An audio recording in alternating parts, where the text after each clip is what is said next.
Hi there, it's Kevin with the Rogue Market here with today's episode of the Daily Delve, where we delve into the MTG market to look for a card that has the potential of going up in price. Today we're going to talk about Bone Miser. I know I've called this card again and again and again on this channel, and then it got slotted into the list.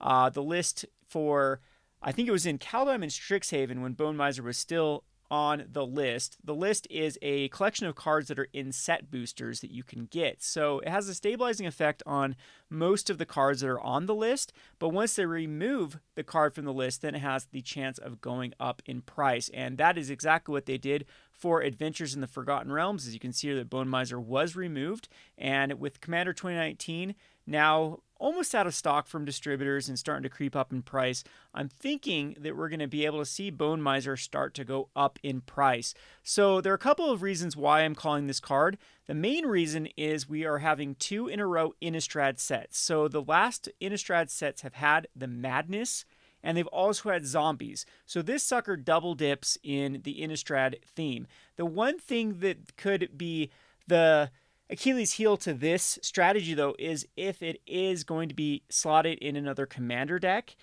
So if it is in one of the precons, then Bone Miser, of course, is going to be a dud of a spec. So this is a bit risky with probably a zombie tribal deck going to be in a precon, probably a werewolf, probably a vampire. But if it does miss, so you might want to hold off on this card. You might want to, it's kind of a give or take here. So if you get in on Bone Miser before the cards are spoiled and it ends up not being in the precons, then you probably are going to be able to have that window, or you did have that window to buy in on Bone Miser before it spikes up in value. If you do buy before and it is in the precon, then of course you're out of a spec and it's going to take a lot longer for this card to go up in price. The flip side of that is if you wait, then you might not have the opportunity to actually buy Bone Misers if they aren't in, but you don't have the risk of them having having a dead spec now that you can't recoup your money back on because they are in the precons. Anyway, enough said about that. Bone Miser is great because, like I said, Madness is going to work very well because Madness is you discarding cards, which then you're going to get the effect of the Bone Miser because Bone Miser does work off you discarding cards and off your opponent's discarding cards. And it is a pretty good enabler for any sort of Madness type strategy. You're going to get your value back with the Bone Miser. We also, like I said, the zombies, creating 2/2 zombies, it's going to be very good for those tribal base decks. And so I have a hard time thinking that the precons are going to miss both Madness and zombies from an Innistrad set, which is all about zombies and Madness. So this is a great card. Goes in a lot of decks, goes in a lot of new decks of Modern Horizons. Had a lot of decks that wanted to use it, like Chainer, and not even going to try to name this card. And you can see the price trajectory has been very, very flat. That's mainly due to the list. The list version has been creeping up. The Commander 2019 has been very, very stable for a long time.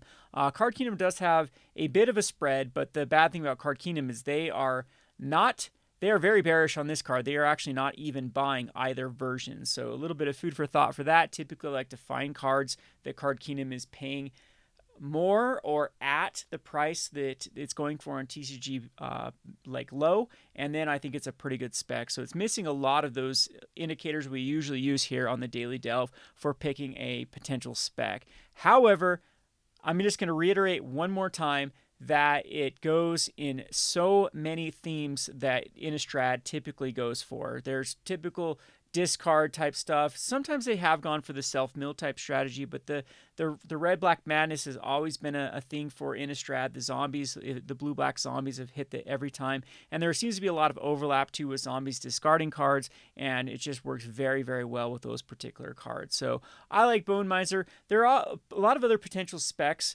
that go around this sort of theme that we can look at, but those are a little rich for my blood, with the precons probably going to have those as reprints. But we'll take a look as time goes forward for the Innistrad. I think it's going to be the next month or so is definitely focusing on Innistrad previews and see about cards that synergize with those cards that are spoiled, because that's the best time to get in on those cards. Made a pretty penny when Feather the Redeemed or Patra getting in on cards that synergize with those particular cards before the market actually starts buying them out. So Anyway, I hope you enjoyed this video.